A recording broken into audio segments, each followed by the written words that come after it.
The diplomatic station hung in the void like a metal flower, its petals formed by rotating habitat rings that housed representatives from across the galaxy. Ambassador Zilithka adjusted her ceremonial robes, the crystalline fabric catching the artificial light of the central hub. Today marked the most important trade negotiation in galactic history, and she couldn't afford any disruptions. Status report. She clicked through her translator, addressing her aide. All delegations have arrived except the humans, replied Vex Prime, his insectoid features twitching with nervous energy. The Karathi brought their war singers, the Thylaxi their quantum economists, and the Hegemony, well, they brought their usual arrogance. Zelith Ka's gill slits fluttered in what her species considered a laugh. And the apex? The question hung in the recycled air like a toxic cloud. Vex Prime's compound eyes dimmed. Contained in Section 7 Alpha. Triple redundant force fields, temporal displacement barriers, and a full squadron of hegemony dreadnoughts maintaining perimeter. Good. She had seen the footage from the last time an Apex had been transported. The creature had torn through a military escort like tissue paper, leaving behind only twisted metal and the screams of dying soldiers echoing through space. The humans understand the significance of this trade. They claim to Ambassador, though their delegation is unusual. Before Zelith Ka could ask what he meant, the station's communication array crackled to life. A human voice, speaking in their crude but surprisingly expressive language, requested permission to dock. What followed made every alien on the command deck freeze in disbelief. The human transport ship was small, perhaps a quarter the size of the other diplomatic vessels. It had no visible weapons, no intimidating armor plating, just smooth curves and what appeared to be viewing ports along its hull. When it docked, the airlock hissed open to reveal something that defied all expectations. A human child stepped out first. The girl couldn't have been more than 8 standard years old by human reckoning. She had dark hair tied back in simple braids, wore practical clothes that looked well-used rather than ceremonial, and carried a small backpack covered in colorful patches. Her eyes, bright and curious, swept across the alien faces staring at her with undisguised shock.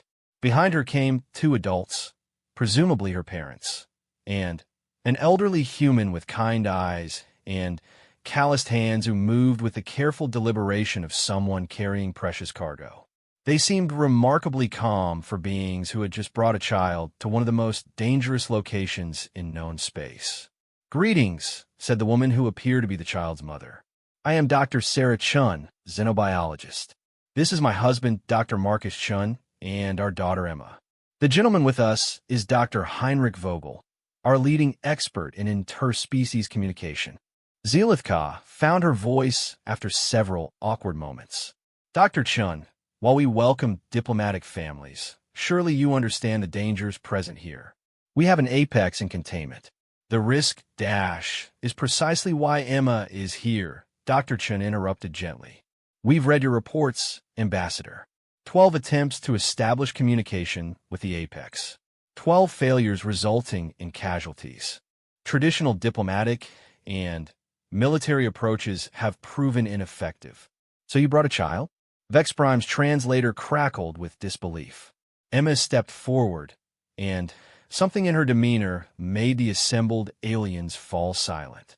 Despite her youth, she moved with quiet confidence, as if she belonged exactly where she was. "May I see it?" she asked simply. Dr. Vogel placed a protective hand on Emma's shoulder. "Emma has a gift," he explained. "She communicates with creatures that others consider impossible to reach. On Earth, she's worked with everything from wounded apex predators to deep-sea behemoths that marine biologists had given up as lost causes. But this is an apex," growled a hegemony representative, his voice like grinding metal. "Not some Earth animal. These creatures have wiped out entire star systems. They feel no emotion, show no mercy, acknowledge no authority save their own hunger for destruction." Emma tilted her head, considering this. "That's not what the reports say, though. They say apexes are intelligent. that they make choices about what to hunt and when. Animals that only think about eating don't make choices like that. The simple logic of a child's observation hung in the air like a challenge to centuries of galactic wisdom. Zelithka found herself in an impossible position. Every protocol, every safety regulation, every rational thought screamed against allowing a human child anywhere near the galaxy's most feared predator. Yet something in the girl's demeanor, coupled with the obvious confidence of her parents, gave her pause. "The containment protocols, she began, will remain in place," Dr. Chun assured her. "Emma will observe from a safe distance initially. If she believes communication is possible, we'll proceed with extreme caution." The delegation made its way through the station's corridors towards Section 7 Alpha. Word of the human child's presence spread quickly, and curious aliens lined the walkways to catch a glimpse of the small figure walking calmly between her parents. Some whispered prayers to their gods, others muttered about human foolishness, but all watched with the fascination reserved for witnessing either a miracle or a tragedy in the making. The containment section was a marvel of galactic engineering. Force fields layered upon force fields created barriers that could withstand the fury of a small star. Temporal displacement fields ensured that even if the creature somehow broke free, it would be moving at a fraction of normal speed. Beyond all this, the apex itself rested in a chamber designed to contain things that defied conventional physics. Emma pressed her face to the observation window, peering into the dimly lit chamber below. The apex was a sight that had driven seasoned warriors to madness. 20 feet of flowing muscle and bone, covered in scales that seemed to absorb light itself. Its head was elongated, filled with teeth designed to tear through starship hulls. 6 limbs ended in claws that could manipulate matter at the molecular level.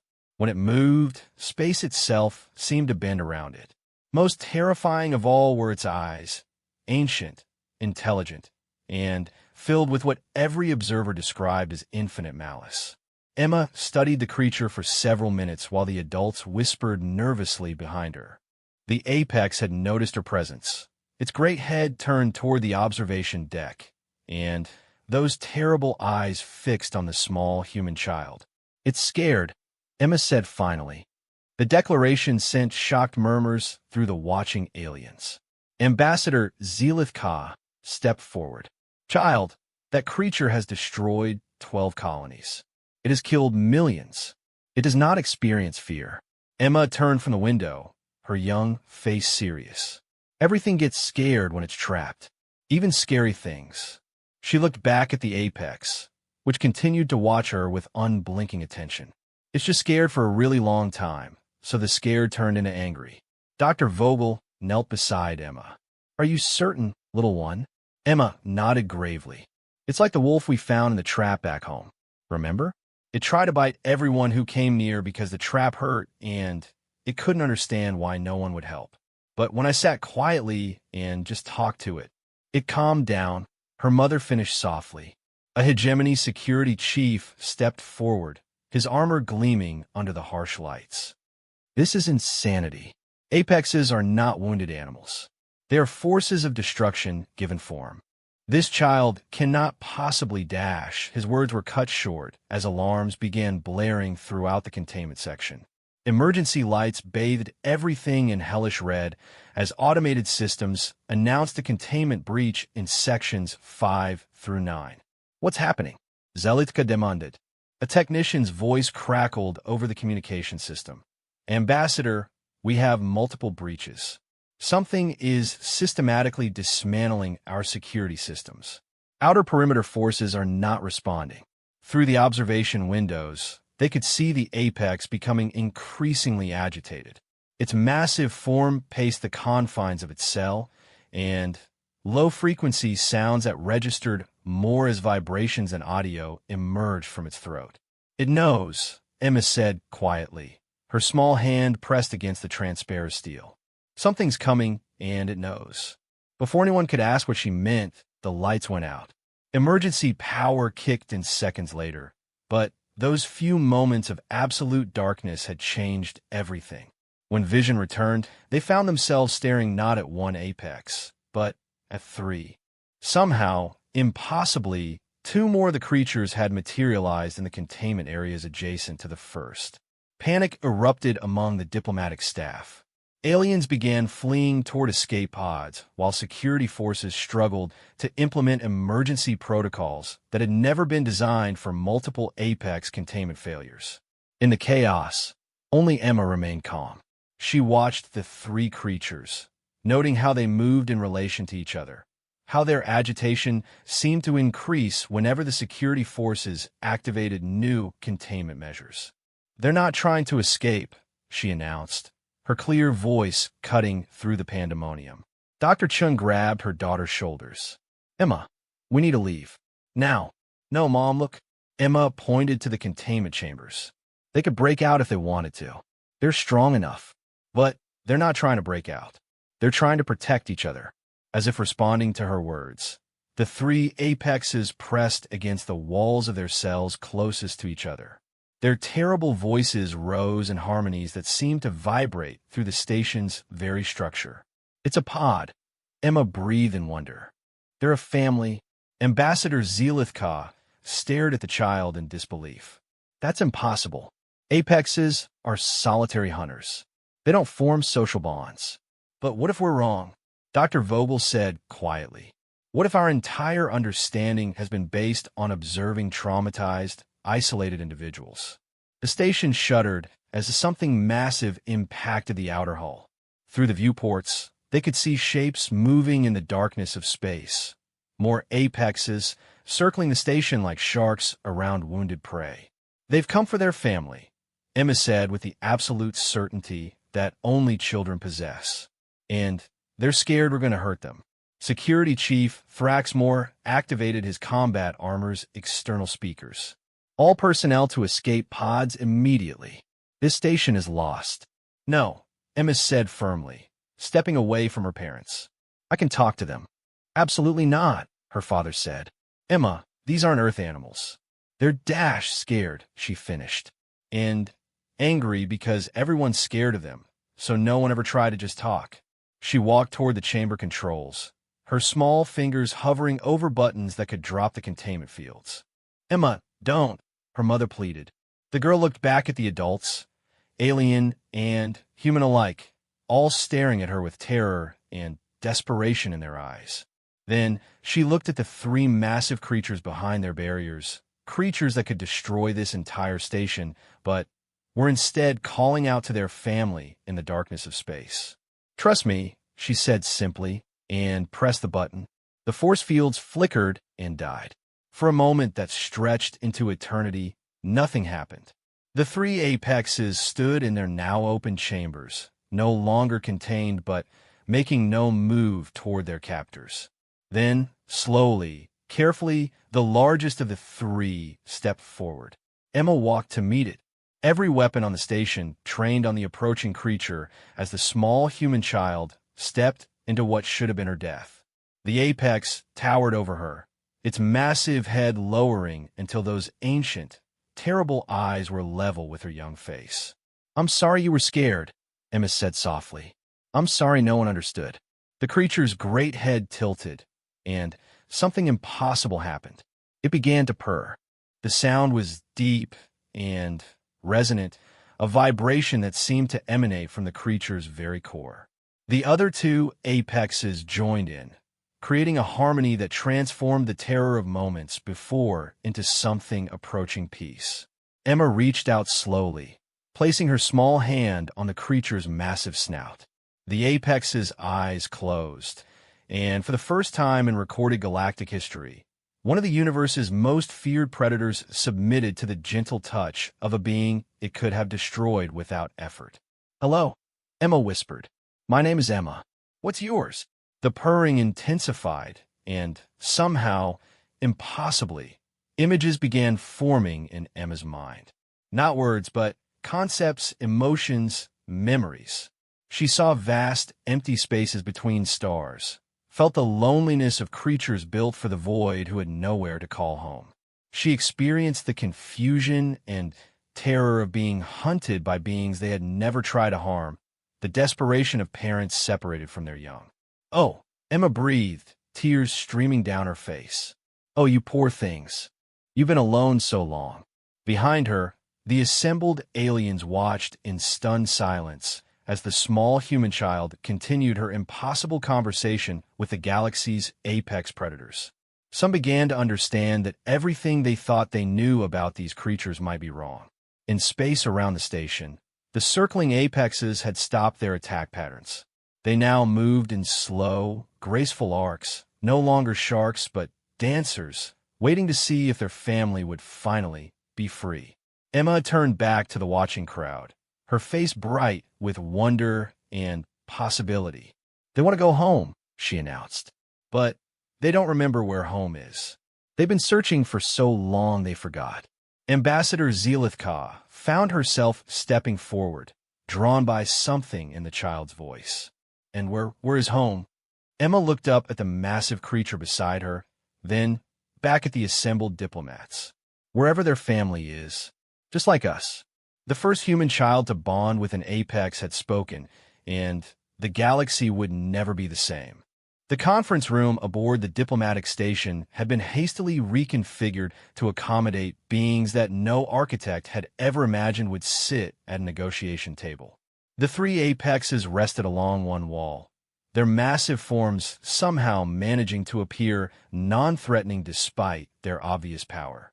Emma sat cross-legged on the floor between them and the diplomatic delegation, serving as an impossible bridge between two completely different forms of life. "The neural pattern analysis is unprecedented," Dr. Vogel whispered to his colleagues, reviewing the data streaming from the scanners they had carefully positioned around the room. "The child's brainwaves are synchronizing with the apex neural frequencies. It's as if she's developed a completely new form of communication." Ambassador Zelithka watched this exchange with growing fascination and terror. In her 3 centuries of diplomatic service, she had never encountered anything that challenged her understanding of intelligence and communication quite like this. "Emma," she said carefully, "can you ask them about their intentions? The attacks on our colonies."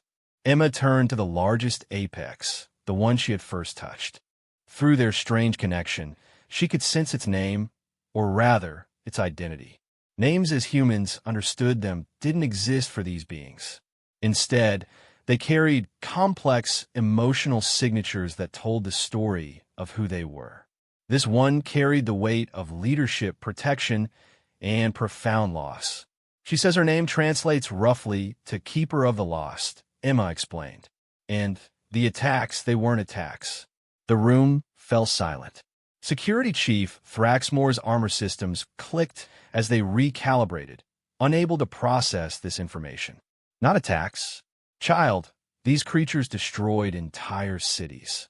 Emma's face scrunched in concentration as she processed the complex emotional and conceptual information flowing between her and the apexes. They were looking for something. Someone. Their children were taken a long time ago, and they've been searching ever since. Dr. Chun knelt beside her daughter. "Taken by whom, sweetheart?" The response came not in words, but in images that Emma struggled to translate into human concepts. "They're the shadow ships? Things that don't reflect light properly. They came during the sleeping time and took the young ones. Keeper of the Lost has been following their trail for longer than human civilization has existed." A chill ran through the assembled delegates. Several species had legends of shadow ships, vessels that seemed to exist partially outside normal space-time. Most dismissed these as primitive folklore. The Void Hunters breathed a Thylaxi representative, its crystalline form flickering with nervous energy. But they're myths, stories to frighten children. Emma shook her head gravely. "Not stories. They're real, and they're why the apex have been moving through our space. They've been following a trail that leads through our territories." Keeper of the Lost made a sound like distant thunder, and Emma's eyes widened. "She wants to show us something." The great creature rose slowly, moving with deliberate care to avoid frightening the smaller beings around it. It approached one of the room's display screens and extended a single claw. Rather than destroying the delicate electronics, the claw began to emit a soft, controlled energy that interfaced directly with the station's computer systems. Data began flowing across the screen. Star charts unlike anything in galactic databases, showing paths between systems that seemed to ignore conventional physics. The trail wound through space like a three-dimensional spider web, touching dozens of worlds that had reported mysterious disappearances over the millennia. "Remarkable," breathed the Karathi war singer, its melodic voice filled with awe. "They've been mapping the hunters' movements for thousands of years." Emma nodded, still maintaining her connection with the massive creature. "They know where the shadow ships are going, where they take the children they steal." Her young face grew serious. "And where they're heading next." The star chart zoomed in on a cluster of systems at the galaxy's edge. Several delegates recognized the configuration immediately. "The core worlds," Ambassador Zelithka said in horror. "The most densely populated systems in the galaxy. If the Void Hunters are moving toward them, billions of children at risk," Dr. Chun finished quietly. Emma stood up, her small hand resting on Keeper of the Lost's massive flank. "She says they can stop them. The Apex, they're not just hunters. They're guardians. They've been trying to protect everyone this whole time, but no one would listen. Because everyone was afraid of them," her mother said with growing understanding. "Wouldn't you be afraid?" Security Chief Thraxmore demanded. "These creatures are capable of destroying starships with their bare claws." Emma looked up at him with the patient expression that children reserve for adults who are being particularly slow. "My dad is capable of destroying our garden with a shovel, but that doesn't mean he wants to. He uses the shovel to make the garden better." The simple analogy hit the assembled delegates with unexpected force. They'd spent so much time focusing on what the Apexes could do that they had never considered what they wanted to do. "The question," Dr. Vogel said slowly, "is whether we're prepared to trust them, to work with them." "Work with them how?" Ambassador Zelithka asked, though part of her already knew the answer. Emma's eyes grew bright with excitement. "They need our help to save their children. And we need their help to stop the shadow ships. Keeper of the Lost says the hunters are stronger than they used to be. They've been taking children from lots of different species, learning from them, getting smarter." The implications were staggering. An enemy that learned from its victims, that grew more dangerous with each conquest, would be nearly impossible to defeat using conventional military tactics. "How many children have they taken?" Dr. Chun asked gently. Emma closed her eyes, her young mind processing information that would have driven adult scholars to madness. "Millions, maybe billions, from hundreds of worlds, some species." She paused, her face crumpling with sorrow. "Some species don't exist anymore because all their children were taken." The room fell into stunned silence. The scale of the catastrophe was beyond anything in recorded galactic history. "But the children are still alive?" the Thylaxi representative asked hopefully. Emma nodded, but her expression remained troubled. "Change, though. The shadow ships don't just take them. They transform them, make them into something else, something that serves the hunters." "An army," Security Chief Thraxmore said grimly. "They're building an army from the galaxy's stolen children." Keeper of the Lost made another sound, this one carrying notes of desperate urgency. Emma listened intently, then turned to the delegates with tears in her eyes. "They're almost ready to attack the core worlds. The shadow ships, they've been gathering at the galaxy's edge, building their strength. When they move," she struggled to find words for the apocalyptic visions flowing through her mind. "It won't just be raids anymore. They're coming to take everything." Ambassador Zelithka felt the weight of decision settling on her shoulders. Everything she had been taught about apexes, everything the galaxy believed about these creatures, was crumbling around her. In its place was emerging a truth far more complex and terrifying. "If we were to work with them," she said carefully, "what would they need from us?" Emma brightened slightly. "Ships. Lots of ships. The Apex are really good at fighting individual battles, but the Hunters have thousands of shadow ships now. And they need help understanding how our technology works so they can better protect our worlds. And what would they offer in return? The hegemony representative asked suspiciously. The answer came not from Emma, but directly from the Apex themselves. All three creatures rose and approached the viewing windows that looked out into space. Beyond the station, the other members of their pod still waited in the darkness. Keeper of the Lost placed a claw against the transparisteel and began to emit a low harmonic. The sound was picked up by her companions, then transmitted to their family in space. Within moments, the entire pod was singing. The effect was immediate and astounding. Every piece of technology on the station began operating at peak efficiency. Life support systems that had been running at 90% suddenly achieved perfect calibration. Weapon systems that had been showing minor fluctuations stabilized completely. Even the food replicators began producing meals that tasted better than anything the crew had experienced.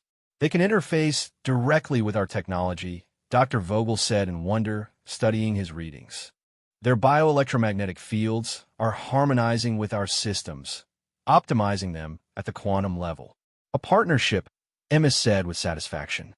They help our stuff work better, we help them save their children and stop the bad guys. But even as the delegates began to grasp the potential of this alliance, new alarms began sounding throughout the station. The communications array came alive with panic transmissions from across the galaxy. Ambassador, came a frantic voice from the command center. We're receiving distress calls from 17 different systems. Reports of shadow ships emerging from hyperspace, attacking civilian populations.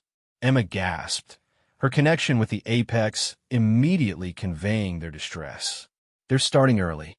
The Hunters, they know we found them out. They're moving now. Keeper of the Lost let out a roar that shook the entire station. Outside, the Apex pod began moving in complex patterns, their forms blurring as they prepared for war. They're asking permission to help, Emma translated, her young voice steady despite the chaos erupting around them. But they need our ships, our people. They can't save everyone alone. Ambassador Zelith Ka looked around the room at delegates who represented hundreds of worlds, billions of lives. The choice before them was impossible. Trust creatures they had feared for millennia, or face an enemy that had been building strength in the shadows since before recorded history. The hegemony fleet, she said decisively. Can you put us in contact with Admiral Corex? Already transmitting, came the response from the command center. Within minutes, the gruff face of the galaxy's most decorated military commander appeared on the main screen. His expression shifted from confusion to disbelief as he took in the scene before him. Ambassador, please tell me those aren't Apexes sitting in your conference room. Admiral, Zelith Ka said with remarkable calm, I need you to prepare every ship in the fleet for immediate deployment. And I need you to trust me when I say that these Apexes may be our only hope of survival. The old warrior's eyes narrowed as he processed this information. Explain. Emma stepped forward, still maintaining physical contact with Keeper of the Lost. Admiral, my name is Emma Chun, and I can talk to them. The Apexes aren't our enemies. They're our allies. And right now, they're the only ones who know how to fight the things that are coming for us. Admiral Corex stared at the small human child for a long moment, then at the massive creature beside her. His military instincts warred with 3 decades of conditioning that marked Apexes as the ultimate enemy. The shadow ships, he said finally. Are they real? Very real, Dr. Vogel confirmed, transmitting the data they had received. And they're moving against civilian targets as we speak. The Admiral studied the star charts, his experienced eye immediately grasping the tactical implications. If this intelligence is accurate, we're looking at a coordinated assault on 17 systems simultaneously. No known force could mount an attack of this magnitude unless they've been preparing for centuries, Emma finished. And stealing children to build an army we can't imagine. Admiral Corex was silent for several moments, weighing decisions that would determine the fate of galactic civilization. Finally, he looked directly at Emma. "Little human, if I deploy my fleets based on your word and the intelligence of these creatures, and if this proves to be some elaborate trap, entire systems will fall." Emma met his gaze without flinching. "If you don't trust us, entire systems will fall anyway. But if you do trust us..." She looked up at Keeper of the Lost, who had been following the conversation through their mental link. "We might actually win." The great creature leaned down and gently touched Emma's face with the tip of one massive claw. For a moment, the child's eyes reflected something ancient and wise beyond her years. "She says to tell you that she has been waiting for 8,000 years to save her children," Emma translated, "and that she will not let the shadow ships take anyone else's children either." Admiral Corex closed his eyes briefly, then opened them with the resolve of a man who had just made the most important decision of his career. "All fleet commanders, this is Admiral Corex. Prepare for immediate deployment to 17 target systems. We will be coordinating our actions with allied forces of a nature previously unknown to us." He paused, looking directly at Emma. "And may whatever gods watch over us forgive us if we're wrong." Emma smiled, and for the first time since the crisis began, the adults in the room felt a glimmer of hope. "We're not wrong," she said with absolute certainty. "We're finally doing what we should have done a long time ago." Outside the station, the Apex pod began to spread out in formation, preparing to escort the incoming galactic fleet toward a battle that would determine the future of all sentient life in the galaxy. The combined fleet that assembled at the coordinates provided by the Apex defied every principle of galactic military doctrine. Hegemony dreadnoughts flew alongside Karathi-Song ships, their hulls resonating with harmonized frequencies that the Apex had taught them to generate. Thylaxi crystalline vessels floated in perfect formation with human exploration ships, their alien geometries somehow complementing each other in ways that traditional tacticians had never imagined possible. At the center of this unprecedented armada, the diplomatic station had been converted into a mobile command center. Emma sat in a specially designed chair that allowed her to maintain constant communication with not just the Apex pod, but with representatives of their species throughout the galaxy. The neural interface that Dr. Vogel had hastily constructed was unlike anything in galactic science, a bridge between human intuition and alien wisdom. Status report. Admiral Corex's voice crackled through the communication array from his flagship. Emma closed her eyes, her consciousness expanding through the network of Apex minds scattered across dozens of star systems. 17 confirmed shadow ship incursions, she reported, her young voice carrying the weight of intelligence gathered across impossible distances. "But they're not random attacks. The hunters are testing our responses, learning how we fight." "Casualties?" Dr. Chen asked, her maternal concern evident despite the scientific detachment she tried to maintain. "Minimal so far," Emma replied, though her expression remained troubled. The Apex reached 3 systems before the shadow ships could establish their collection zones. "But Mom," she opened her eyes, and the adults around her were struck by how much older she seemed than just days before. "The ships that got away, they took children. Lots of children." Ambassador Zelith Ka studied the tactical displays showing fleet movements across the galaxy. "How many children does a shadow ship typically carry when it retreats?" The answer came not from Emma, but directly from Keeper of the Lost, who had taken up residence in the command center. The great creature's harmonics translated through Emma's neural link into precise tactical intelligence. "Between 50 and 200 per ship, depending on the species," Emma said quietly. "The hunters prefer children between the ages of 5 and 15 standard years. Young enough to be reshaped, but old enough to have developed complex neural pathways." "Reshaped how?" Security Chief Thraxmore demanded, though the question carried a note of dread. Emma's face crumpled, and For a moment, she was simply a frightened 8-year-old girl processing horrors beyond her comprehension. Her mother moved to comfort her, but Emma shook her head and forced herself to continue. The shadow ships have facilities, biomechanical interfaces that integrate with developing nervous systems. They don't just steal the children's bodies, they steal their minds, their personalities, everything that makes them who they are. Then they rebuild them as perfect servants. An army of children, Admiral Corex said grimly over the comm. Beings who know our tactics, our weaknesses, our technology, but serve an alien master. Not alien, Emma corrected, her voice carrying a weight of revelation that silenced the entire command center. That's what we've been getting wrong. The hunters aren't aliens. They're us. The statement hung in the recycled air like a physical presence. Dr. Vogel leaned forward, his instruments detecting massive neural activity, spikes from the Apex pod. Explain, child, Ambassador Zelithka said carefully. Emma's eyes rolled back as she accessed deeper levels of Apex memory, information that had been passed down through their species for millennia. A long time ago, there was a species that achieved perfect unity. Every individual connected to every other individual in perfect harmony. No conflict, no desagreement, no chaos. That sounds like paradise, the Thylaxi representative observed.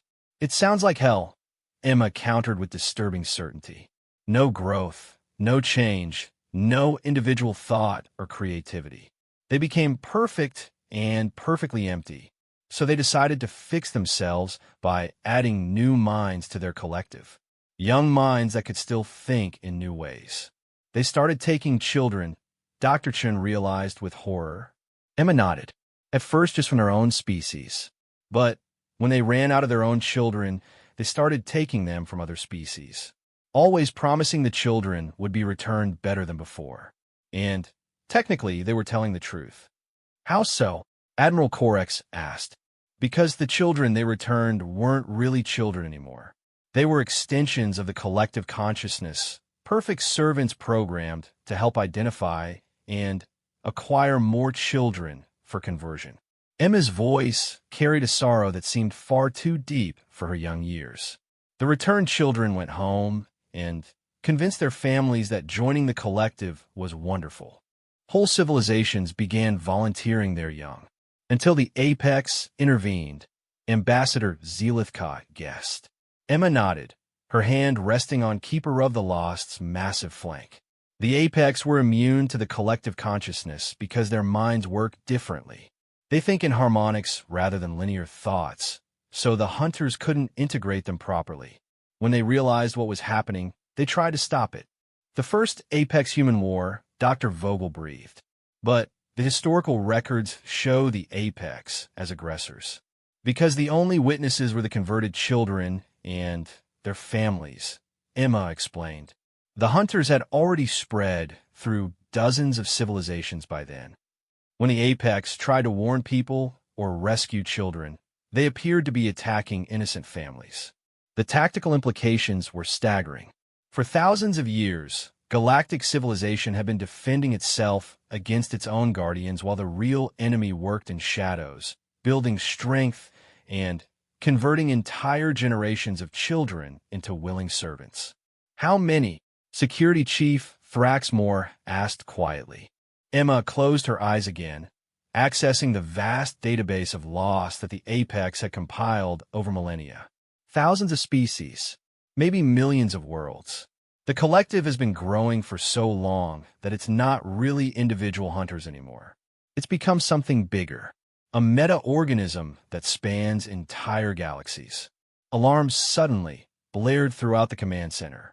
Admiral Corex's voice crackled with urgent intensity. All ships, we have massive sensor contacts emerging from hyperspace. Configuration unknown, but they're big. Very big.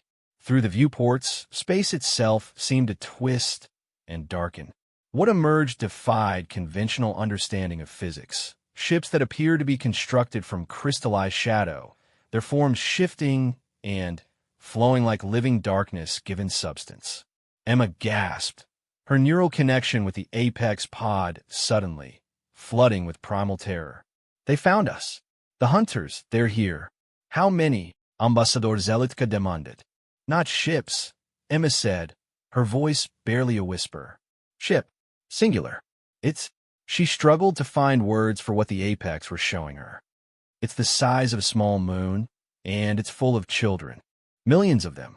The shadow ship that had emerged from hyperspace was indeed the size of a planetary body, its dark surface crawling with biomechanical structures that pulsed with sickly light.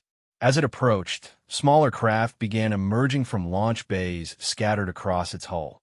Thousands of them, each one crewed by beings that had once been someone's son or daughter. Admiral, Emma said urgently, the Apex A, you need to target the biomechanical nodes, not the ship's hull. The children are being held in stasis fields generated by those nodes. If you could disrupt them, we might be able to free the children, Admiral Corex finished. All ships, you heard the intelligence. Target the biomechanical structures. Ignore the smaller craft for now. Focus on the mothership. The battle that followed redefined galactic warfare. Traditional weapons proved largely ineffective against the shadow ship's hull, which seemed to absorb energy and redirect it harmlessly into space. But when the Apex began their attack runs, something remarkable happened. The massive creatures didn't rely on conventional weapons. Instead, they projected their harmonics directly into the enemy ship's biomechanical systems, disrupting the frequencies that kept the stolen children in stasis. Where Apex songs touched the shadow ship's surface, the sickly lights flickered and died. It's working, Emma reported excitedly. The stasis fields are failing. The children are starting to wake up. But the hunters weren't defenseless. As more stasis fields failed, the smaller craft intensified their attacks on the galactic fleet. These ships were crewed by converted children who had been with the collective for decades or centuries, their skills honed to perfection and their loyalty absolute. The battle became a race against time. Could the Allied fleet disrupt enough stasis nodes to free the children before the converted servants could destroy them all? Admiral, Emma said suddenly, her voice filled with new determination. The Apex want to try something, but it's dangerous. Really dangerous. What kind of dangerous? Admiral Corex asked. Emma looked up at Keeper of the Lost, whose great eyes reflected ancient wisdom and terrible resolve. They want to use their harmonic abilities to broadcast a counter-frequency that would disrupt the collective consciousness itself. But if they do it, what? Dr. Chun asked with parental concern. They might not survive. The harmonic feedback could destroy their neural networks. The command center fell silent. Outside, the battle raged as thousands of ships engaged in combat that would determine the fate of millions of stolen children and billions of potential future victims. How certain are they that it would work? Ambassador Zelithka asked. Emma consulted with the Apex pod, her consciousness touching minds that had carried the weight of this responsibility for millennia. They think it has a good chance. But even if it works, the collective has other ships, other strongholds. This would only free the children in this ship. But it would prove that the collective can be defeated, Dr. Vogel realized. It would give us a weapon. Emma nodded gravely. Keeper of the Lost says her children have been slaves for 8,000 years. She says that even if she dies doing it, giving them one moment of freedom would be worth any price.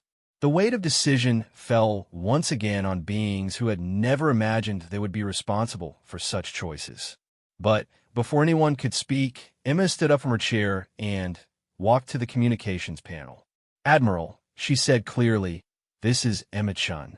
Patch me through to all ships in the fleet. Emma, what are you doing? Her mother asked. Something I should have done earlier, the little girl replied. She activated the fleet-wide channel, ensuring that every crew member in the Allied Armada could hear her words. Hello, everyone. My name is Emma, and I know you're all very scared right now. I'm scared too, but I wanted you to know that the Apex fighting beside you aren't monsters. They're parents, just like your parents, and they've been trying to save their children for thousands and thousands of years. Throughout the fleet, alien warriors paused in their duties to listen to the clear, brave voice of a human child. In a few minutes, they're going to try something that might save millions of stolen children, but it might hurt them really badly. I wanted everyone to know that they're not doing this because they have to. They're doing it because it's right. Because children should be free. Because families should be together. Emma looked up at Keeper of the Lost, whose massive head had lowered until their faces were level. And I wanted to say that no matter what happens, I'm proud to know them. I'm proud to call them friends. The great creature made a sound like gentle thunder, and Emma's eyes filled with tears. She says thank you, and she says to tell everyone that this is what hope sounds like. Across the fleet, the Apex pod began to sing. The harmonic frequency they generated was unlike anything they had produced before. It was a song of sacrifice and love, of parents willing to give everything for their children, of guardians who had carried an impossible burden for far too long. The effect on the shadow ship was immediate and catastrophic. The biomechanical nodes that had held millions of children in stasis began failing in cascading waves. Across its surface, the sickly lights flickered and died as the collective consciousness that had enslaved countless young minds for millennia was disrupted by the pure harmonics of parental love. But as the song reached its crescendo, the apex pod began to falter. The strain of generating such powerful frequencies was burning out their neural networks, just as they had warned. Emma felt their pain through her connection, and, without hesitation, she reached out through the neural interface, adding her own brainwaves to theirs. Her human consciousness, small but determined, provided a stabilizing influence that allowed the apex to maintain their song just a little longer. One by one, other children throughout the fleet began reaching out as well. Human children, Karathi younglings, Thylaxi crystalline offspring, all adding their innocent strength to the harmonics that were breaking the chains of the collective. When the song finally ended, silence fell across the battlefield. The shadow ship hung motionless in space, its surface dark and still.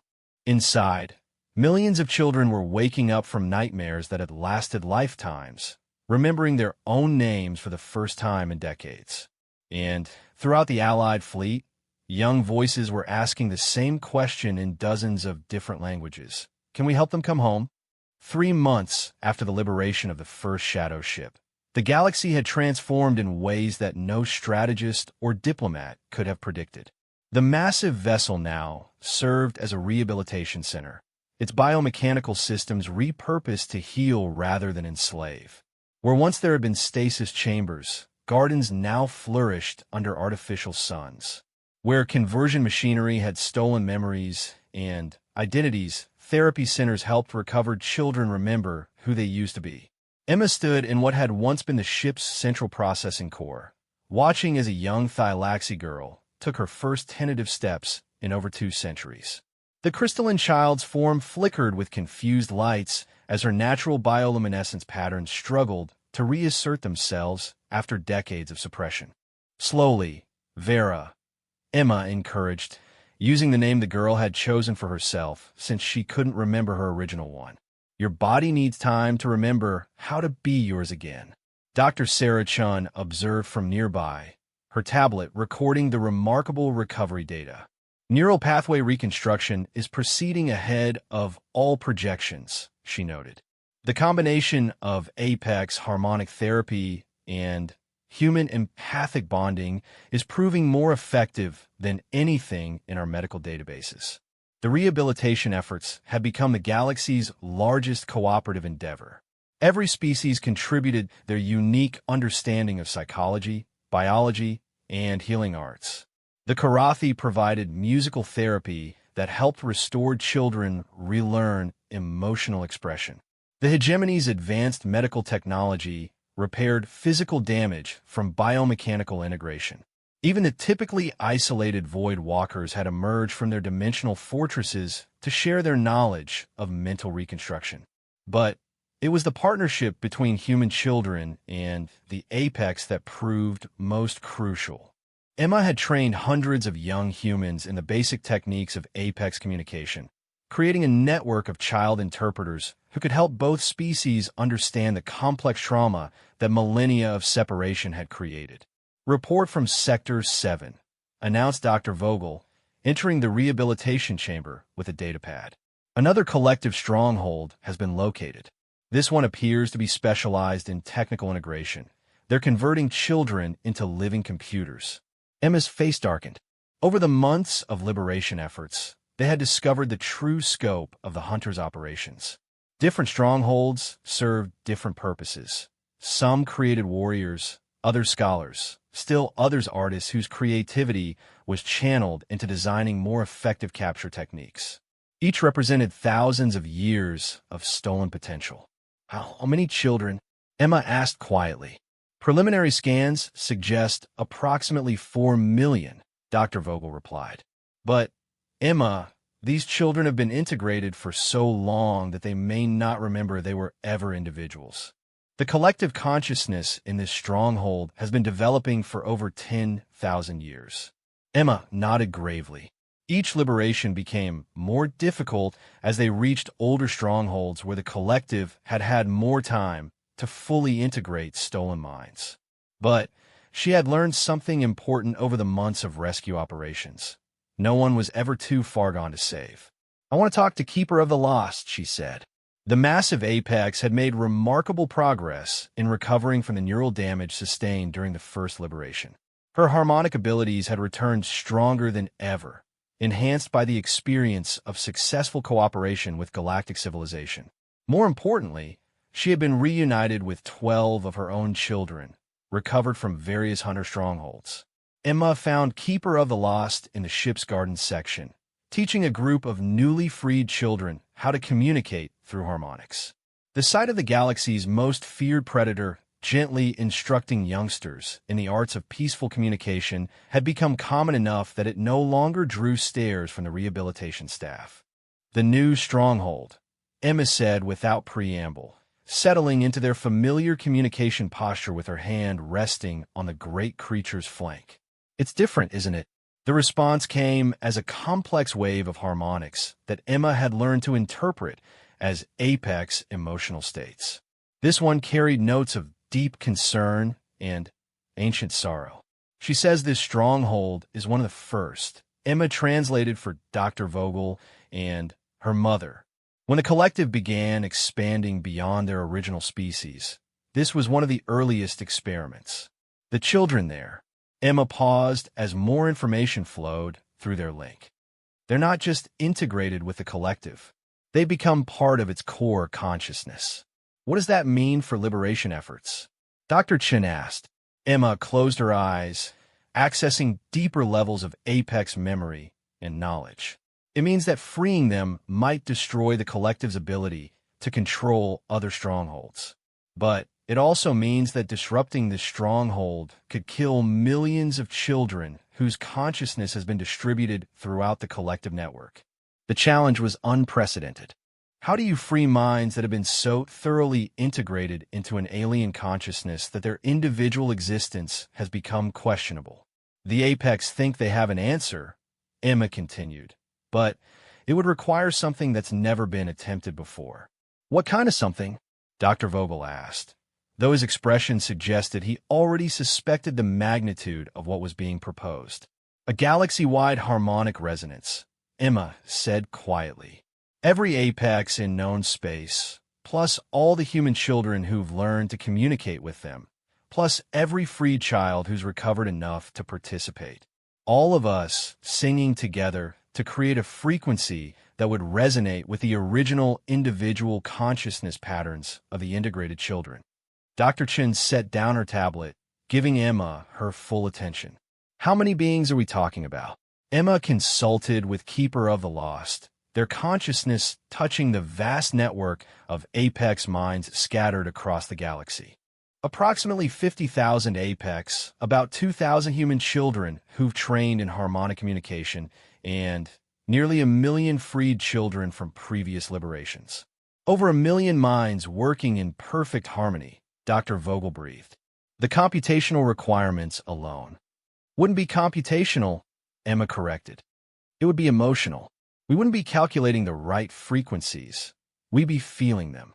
Every parent's love for their child, every child's desire to go home, every friend's wish to help their friend remember who they used to be.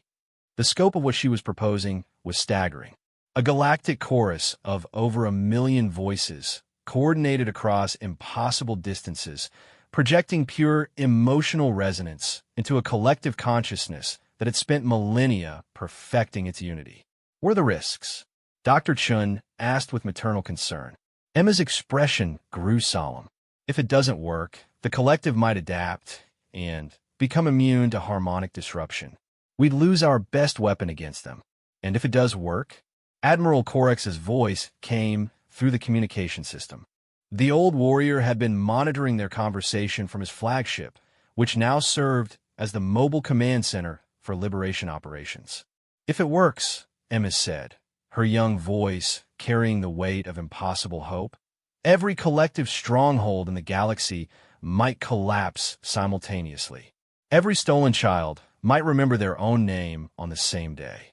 The silence that followed was filled with the enormity of possibility. After millennia of gradual expansion, the collective consciousness could potentially be dismantled in a single coordinated action. The galaxy-wide logistics, Admiral Korex began, are already in place, Emma interrupted, surprising the adults. The Apex have been preparing for this possibility since the first liberation. They've positioned family pods throughout every inhabited system, and the freed children have been unconsciously forming resonance networks. We've been building toward this without even realizing it. Keeper of the Lost made a sound like distant thunder, and Emma nodded in response. She says the collective knows we're coming. They've started moving their strongholds, trying to scatter their operations so we can't find them all. But if we wait much longer, they'll adapt their integration techniques to be immune to harmonic disruption. How long do we have? Ambassador Zelithka asked, joining the conversation from the diplomatic section of the ship. Days, maybe weeks, Emma replied. The collective is already experimenting with quantum consciousness distribution. Once they perfect that technology, individual rescue operations will become impossible. The weight of decision settled on the assembled leaders. Everything they had worked for, every child they had saved, every alliance they had built, led to this moment. I need to speak with the Liberation Council, Admiral Korex said finally. Representatives from every participating species, every Apex family pod, every group of freed children. If we're going to attempt something this unprecedented, everyone needs to understand the risks and agree to participate. Admiral, Emma said quietly, there's something else. Something Keeper of the Lost wants me to tell you. What is it, child? Emma looked up at the massive creature who had become not just her friend, but her teacher in the deeper mysteries of consciousness and connection. She says that no matter what happens, this has already been worth it. For the first time in 8,000 years, her children are safe. For the first time since the collective began, stolen children are coming home. Even if we fail tomorrow, we've already won something important. What have we won? Dr. Vogel asked. Emma smiled, and in that expression, the adults saw something that had been missing from the galaxy for millennia: absolute, unconditional hope. We've proven that love is stronger than fear, she said simply. And once you prove that, everything else becomes possible.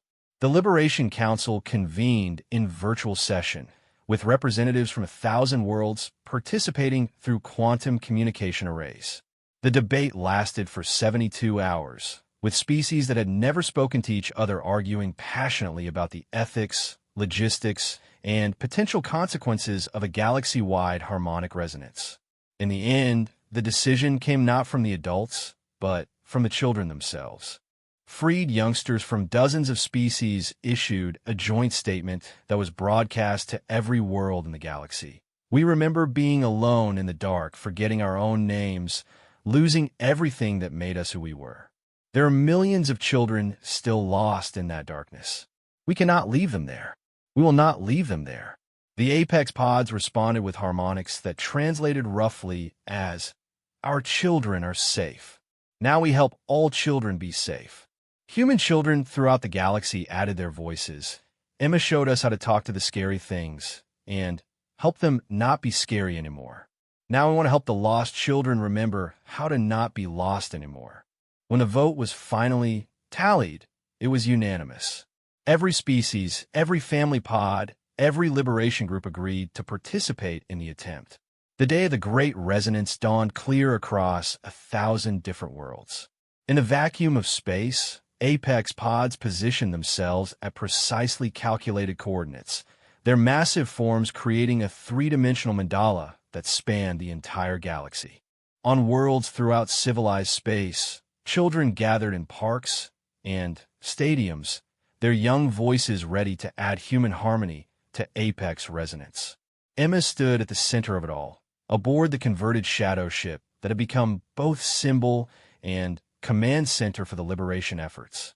The neural interface that connected her to the apex had evolved over the months into something unprecedented, a bridge between species that allowed different forms of consciousness to work together as a single entity. All stations report ready. Admiral Corex announced from his flagship. Apex pods in position, Dr. Vogel confirmed, monitoring the quantum communications array that linked the massive creatures across impossible distances. Human children standing by, Emma's mother added, reviewing the reports from thousands of worlds where young voices waited to join the galactic chorus. Emma closed her eyes and reached out through the network of minds that had become as familiar to her as her own thoughts. She touched the consciousness of Keeper of the Lost, felt the protective love of a mother who had searched for her children across millennia. She connected with freed children throughout the galaxy, feeling their determination to help others escape the darkness they had known. She sensed the quiet strength of human children who had learned that even the scariest things could become friends if you approach them with kindness rather than fear. Beginning harmonic resonance in 3-tune, the song that rose from 1,000,000 voices across the galaxy was unlike anything in the history of consciousness itself. It was the lullaby that every parent had ever sung to comfort a frightened child. It was the call of every lost young one crying for home. It was the promise that no one would be forgotten, no one would be abandoned, no one would be left alone in the dark. The harmonic wave spread outward from its galactic epicenter at speeds that transcended conventional physics, carried by the emotional resonance of beings who had chosen love over fear, hope over despair, unity over isolation. When it reached the hidden strongholds of the collective consciousness, something miraculous happened. Children who had forgotten their names for thousands of years suddenly remembered. Minds that had been distributed across vast networks of biomechanical integration suddenly coalesced into individual consciousness. The collective unity that had seemed unbreakable began to fragment as millions of stolen children simultaneously remembered who they used to be. The liberation wasn't violent or traumatic. Instead, it was like waking from a long dream, like emerging from a dark room in the sunlight, like hearing your own name spoken by someone who loves you after years of silence. Emma felt it all through her connection to the galactic network. The moment when a Thylaxi girl remembered the color of her homeworld sky, when a human boy recalled his mother's voice, when a Karathi child rediscovered the song their species sang to celebrate new life. Status report, Admiral Corex requested, his voice tight with controlled emotion. Collective strongholds throughout the galaxy are going dark, Dr. Vogel announced, tears streaming down his face as he watched the displays showing millions of liberation signals. Biomechanical networks are shutting down. Children are coming home. Emma opened her eyes and found herself looking into the ancient gaze of Keeper of the Lost. The great creature's eyes reflected something that had been absent for 8,000 years: peace. She says, "Thank you."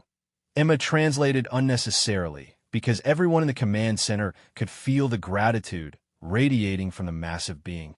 She says her children are safe, and all children are safe, and the long war is finally over. But even as they celebrated the greatest liberation in galactic history, Emma knew that this was not really an ending. It was a beginning. Throughout the galaxy, millions of freed children would need help remembering how to be individuals again. Families separated for millennia would need to learn how to be together.